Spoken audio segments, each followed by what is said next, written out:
अजित पवार यांच्या पक्षाचे विधान परिषदेसाठी उमेदवार जाहीर करण्यात आलेला आहे आणि संजय खोटके या सरांना आता ही उमेदवारी दिलेली आहे। सर, उमेदवारी अर्ज भरलेला आहात तुम्ही, काय पहिली प्रतिक्रिया द्याल?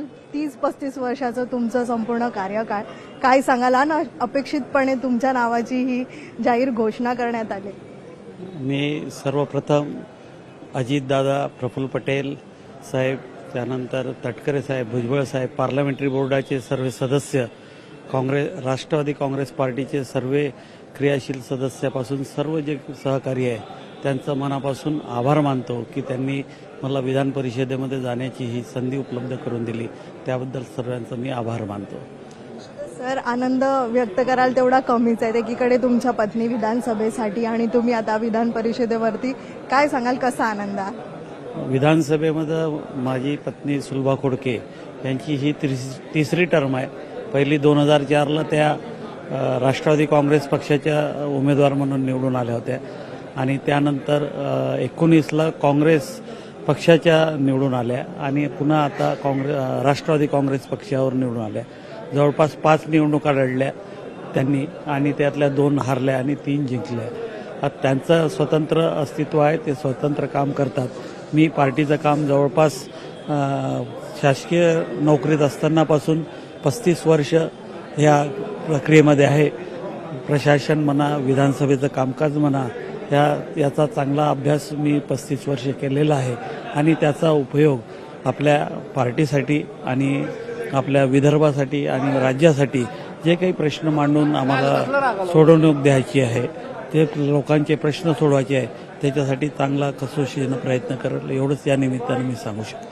निश्चितच अनेक जण इच्छुक होते, अनेकांच्या नावाची चर्चा होती, जिशांचं नाव होतं, त्यासोबतच उमेश पाटील, अनेक जण इच्छुक होते, पण अनपेक्षितपणे तुमच्या नावाची घोषणा करणं तुम्हाला तरी अपेक्षित होतं का? तुम्हाला दादांनी याबाबतची कल्पना दिली होती का? नाही, मला याबाबतची दादांनी किंवा पार्टीच्या कोणत्याही सदस्यांना कल्पना दिली नव्हती। उलट मी दादांना 3-4 दिवस झाले वेळ मागत होतो आधी, परंतु मला वेळसुद्धा दादांना दिलेली नव्हती।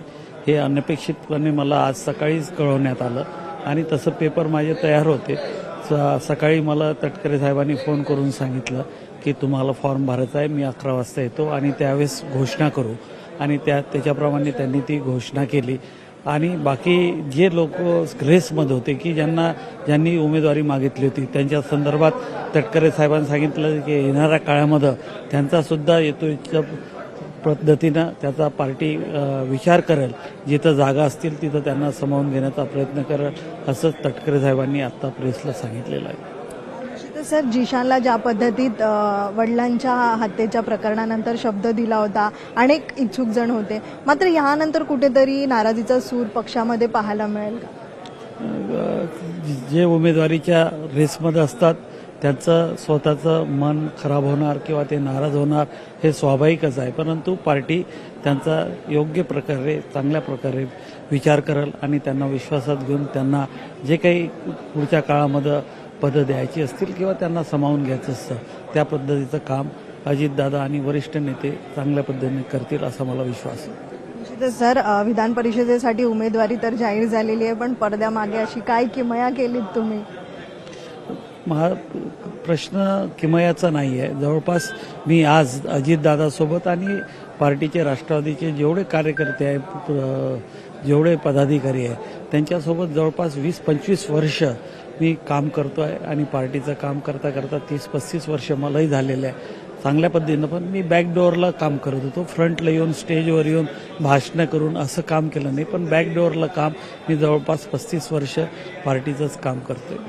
बॅकडोअरला काम करत असताना आणि आता फ्रंट डोअरला काम करणार आहेत, तीच ऊर्जा घेऊन तुम्ही पुढे जाणार आहात, कसं काम राहणार आहे यापुढे तुमचं? एक निश्चित मी तुम्हाला सांगू शकतो, माझा प्रशासकीय अनुभव आणि जवळपास विधानसभेचं कामकाजाचा अनुभव, याच्यामुळं मी चांगल्या पद्धतीने पार्टीला त्याचे रिझल्ट्स देऊ शकतो आणि जे काही समाजातला जो वेगवेगळे घटक आहे त्या वेगवेगळ्या समाजाचे घटकांचे प्रश्न विधान परिषदेमध्ये मांडून त्यांना न्याय देण्याचा 100% चांगल्या पद्धतीनं मी प्रयत्न करेल आणि पार्टीला 100% विश्वास देतो की त्यांनी माझ्यावर जो विश्वास दिला आहे तो कुठेही त्याला तडा जाणार नाही। खूप खूप धन्यवाद सर आणि खूप खूप शुभेच्छा तुम्हाला सर। व्हिडिओ जर्नलिस्ट रोहित कांबळेसह मीनाक्षी म्हात्रे, लोकशाही मराठी, मुंबई. लोकशाही मराठी ऐका, पहा, जागरूक रहा.